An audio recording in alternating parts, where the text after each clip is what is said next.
Janata Dal United, Bharatiya Janata party, लोक जनशक्ति party, Ramvilas, Hindustani Awam Morcha के, राष्ट्रीय लोक मोर्चा के तमाम वरिष्ठ पदाधिकारी साथी मौजूद, यहाँ पर हमारे विभिन्न प्रखंड पंचायतों से आए हुए तमाम हमारे गठबंधन के पदाधिकारी साथी मौजूद, यहाँ पर गठबंधन का हर एक मजबूत कार्यकर्ता साथी, प्रेस मीडिया के तमाम पत्रकार साथी, आदरणीय बुजुर्गों, माताओं, बहनों, मेरे तमाम नौजवान युवा साथियों, सबसे पहले आप सबको चिराग पासवान का प्रणाम।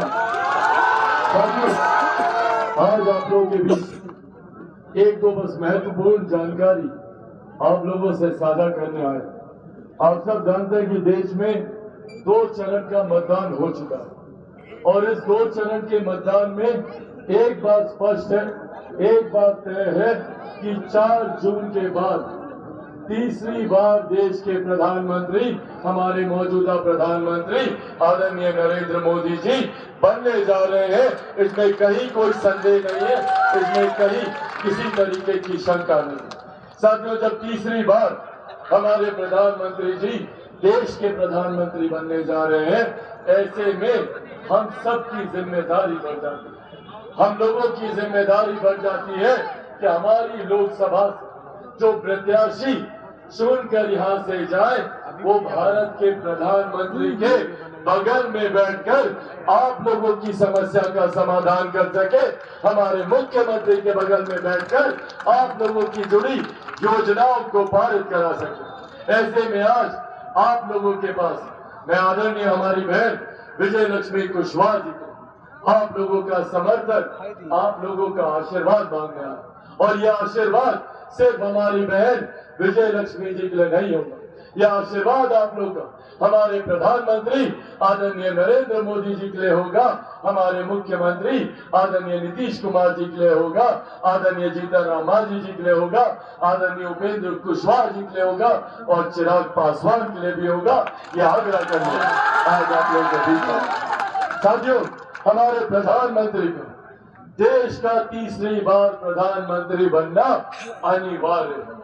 आज से पहले, 1 दशक पहले हम में से कोई नहीं जानता था कि भारत की अर्थव्यवस्था कौन से पायदान पर है। पहली बार देश में एक ऐसे प्रधानमंत्री आए जिन्होंने भारत की अर्थव्यवस्था को मजबूत करने का काम किया। आज हम लोग गर्व से कहते हैं कि दुनिया की 5वीं सबसे बड़ी अर्थव्यवस्था भारत है, तो ये देन हमारे प्रधानमंत्री आदरणीय नरेंद्र मोदी जी की है। लोग कहते हैं कि अर्थव्यवस्था अर्थशास्त्रियों से जुड़ा हुआ विषय, पर जब एक देश की अर्थव्यवस्था मजबूत होती है तो उस देश के हर राज्य का राजस्व बढ़ता है, उस क्षेत्र का आर्थिक विकास होता है, हर गरीब व्यक्ति के हाथ में ज्यादा कमाई आती है, प्रति व्यक्ति आय में इजाफा होने लगता है। और इसी का परिणाम है कि पिछले 10 सालों में 25 करोड़ से ज्यादा लोग गरीबी रेखा से बाहर निकलकर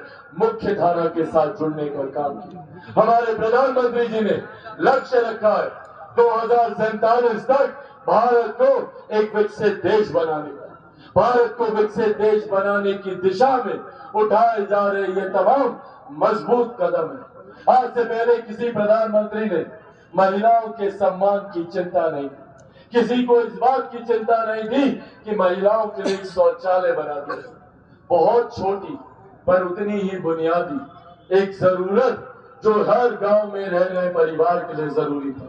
प्रधानमंत्री जी ने न सिर्फ शौचालय बनाने का काम किया, बल्कि उज्ज्वला योजना देकर हर महिला के स्वास्थ्य की चिंता, जो चूल्हे चौके से, जो धुएं से जो शरीर पे नुकसान होता था, उन्होंने उज्ज्वला योजना देने का काम किया। आज हर गरीब परिवार को आयुष्मान योजना के तहत 5-5 लाख रुपए का आप लोगों को मुफ्त इलाज मिल रहा है। ये सोच हमारे प्रधानमंत्री की है कि कोई गरीब व्यक्ति आर्थिक अभाव में इलाज से वंचित न रह जाए। आयुष्मान योजना लाकर 5 लाख रुपए तक का मुफ्त इलाज देने का काम हमारे प्रधानमंत्री जी ने किया। जहां हमारे प्रधानमंत्री ने एक तरफ सरहद से हमारी सीमाओं को सुरक्षित रखा, तो अंतरिक्ष के माध्यम से कैसे हम लोग विकास की राह पर आगे बढ़े, इस बात की चिंता भी हमारे प्रधानमंत्री जी ने। हमारे प्रधानमंत्री ने तमाम विवादित मसलों को हल करने का काम किया। जहां एक तरफ इतने सालों से 500 साल से जैसे आप लोग आज टेंट में विराजमान है, ऐसे ही प्रभु श्री राम टेंट में पिछले 500 साल से थे। अयोध्या में भव्य राम मंदिर का निर्माण कर पहली बार हमारे प्रधानमंत्री जी ने रामलला को एक भव्य मंदिर में विराजमान करने का काम किया। महिलाओं की चिंता कर आदि आबादी को भारत की संसद में उचित प्रतिनिधित्व देने का काम किया, नारी शक्ति अधिनियम को लागू करा। ये वो कार्य है जो प्रधानमंत्री जी के द्वारा भारत को विकसित देश बनाने की दिशा में उठाए गए कदम।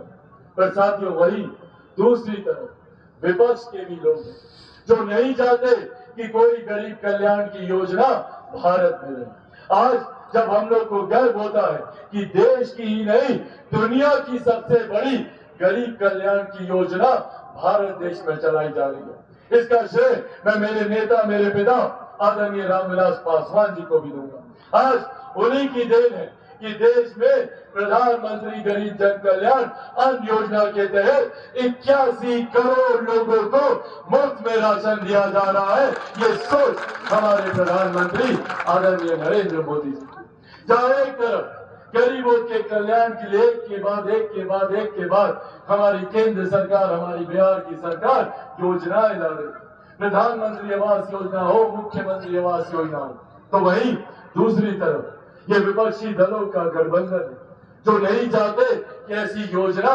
धरातल पर उतरे। ये वही लोग हैं जिन्होंने नौकरी के बदले जमीन लेने का काम किया। ये वही लोग हैं जो 55 साल तक केंद्र में सत्ता में रहे, कांग्रेस जैसी सरकारें, पर उन्होंने कभी गरीबों के भलाई की चिंता नहीं की। राजद जैसे दल, उनके सहयोगी जो बिहार में 15-15 साल तक यहाँ सत्ता में वो लोग रहे, पर उन्होंने कभी गरीबों की चिंता नहीं की। और आज एक सुनियोजित तरीके से आप लोगों की जमीन, आप लोगों की जायदाद हड़पने का इंतजाम किया था। आप सब लोगों ने सुना होगा एक इनहेरिटेंस टैक्स ये लोग लेकर आ रहे हैं, विरासत पे टैक्स। कांग्रेस राजद की सत्ता लाने की सोच रखती है। क्या है ये विरासत पे टैक्स? जितनी आप लोग की जमीन है, जो भी आप लोग की संपत्ति है, जितना भी महिलाओं का जेवर गहना है, इसका 55% हिस्सा लूटने की सुनियोजित तैयारी कांग्रेस और राजद के लोगों के द्वारा की जा रही है। ये लोग चाहते हैं कि देश में विरासत पर टैक्स लाया जाए, ताकि अभी तक जो नौकरी के बदले जमीन लेते थे, अब उसको सुनियोजित तरीके से अपने सरकारी खजाने में ये लोग भरने का काम करें। साथियों, इस सोच से हम लोगों को सावधान रहने की जरूरत है। जहां एक तरफ गरीब कल्याण की योजनाएं चल रही है, ये लोग चाहते हैं कि आने वाले दिनों में जिनको भी 5 किलो राशन मिल रहा है वो नहीं मिले। किन किन को यहाँ पे 5 किलो राशन मिलता है, हाथ उठाकर एक बार बताइए। ये जो सोच है प्रधानमंत्री कि हर गरीब परिवार को 2 वक्त की रोटी की चिंता ना करनी पड़े, ये लोग उसको हड़पना चाहते हैं। महिलाओं से उनको मिली हुई गैस ये लोग छीनना चाहते हैं। आयुष्मान योजना के तहत आप लोगों को मिलता हुआ लाभ ये लोग छीनना चाहते हैं। और इस चीज को किस तरीके से ये लोग चोला पहनाते हैं, भ्रम फैलाया जाता है कि भैया संविधान समाप्त कर दिया जाएगा, भ्रम फैलाया जाता है आरक्षण समाप्त कर दिया जाएगा, भ्रम फैलाया जाता है कि लोकतंत्र की हत्या कर दी जाएगी। ये कांग्रेस के लोग लोकतंत्र की चिंता करेंगे, जिन्होंने सन 75 में आपातकाल लगाकर सही मायनों में लोकतंत्र की हत्या करने का काम किया। आज ये लोग लोकतंत्र के संरक्षक बने हुए। इसीलिए साथियों, आज ये विश्वास दिलाने आप लोग को आए और मैं आप लोगों के सामने मेरे नेता, मेरे पिता आदरणीय रामविलास पासवान जी के संघर्षों की कसम खाकर आप लोगों के सामने वादा करता हूं कि जब तक चिराग पासवान जिंदा है, ना आरक्षण पर कोई खतरा है, ना संविधान पर कोई खतरा है, ना लोकतंत्र पर कोई खतरा है। हमारे प्रधानमंत्री जी जात पात धर्म मजहब से उठकर 140 करोड़ देशवासियों को मुख्य धारा के साथ जोड़ने की सोच रखते हैं।